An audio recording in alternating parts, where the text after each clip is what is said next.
오늘 문재인 대통령은 오전 청와대에서 열린 제4차 한국판 뉴딜 전략회의를 통해 한국판 뉴딜 2.0 계획을 발표했습니다. 문 대통령은 2025년까지 한국판 뉴딜 투자 규모를 기존 160조에서 220조 원으로 확대한다고 밝혀 사실상 임기 말 가장 핵심적인 사업으로 뉴딜 사업을 상정하고 있다는 점을 알 수 있었습니다.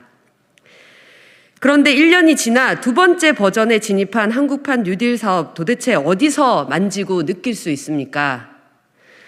대통령께서는 코로나로 인한 경제 충격은 빠르게 극복되고 있으며 선도 국가로 나아가고 있다며 자신 있게 말하고 있습니다. 하지만 지금 대한민국은 방역위기, 민생위기의 총체적 난국에 빠져 있습니다.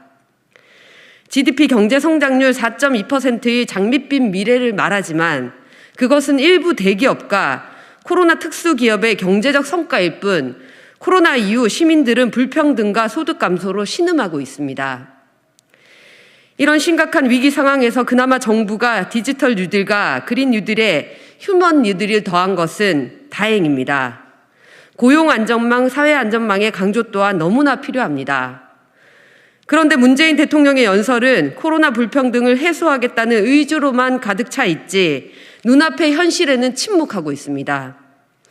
부동산 불평등, 자산 불평등, 고용보험의 사각지대, 자영업자들의 신음, 청년 실업 등 문재인 정부의 실정에 대한 반성과 언급 없는 또 다른 약속 잔치는 시민들을 기만하는 행위입니다.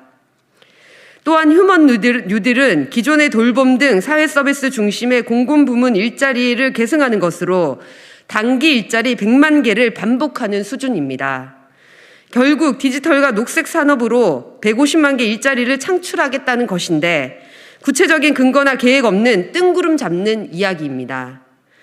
고용 안전망, 사회 안전망 또한 기존의 틀에서 크게 벗어나지 않으면서 마치 새로운 변화가 오는 듯한 말잔치일 뿐입니다. 특히 한국판 뉴딜의 기초이자 출발점인 그린 뉴딜은 온실가스 감축 목표도 제대로 제시하지 못하고 있습니다. 참으로 어불성설입니다.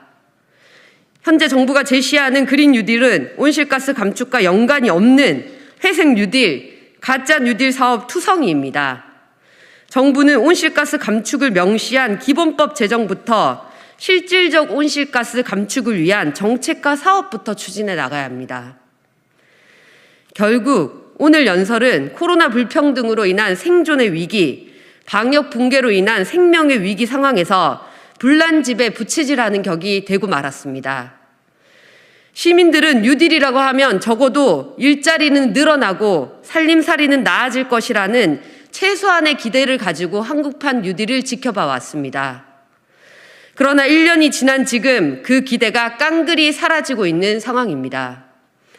그래서 더더군다나 한국판 뉴딜을 일상에서 체감한다는 말은 어처구니가 없습니다.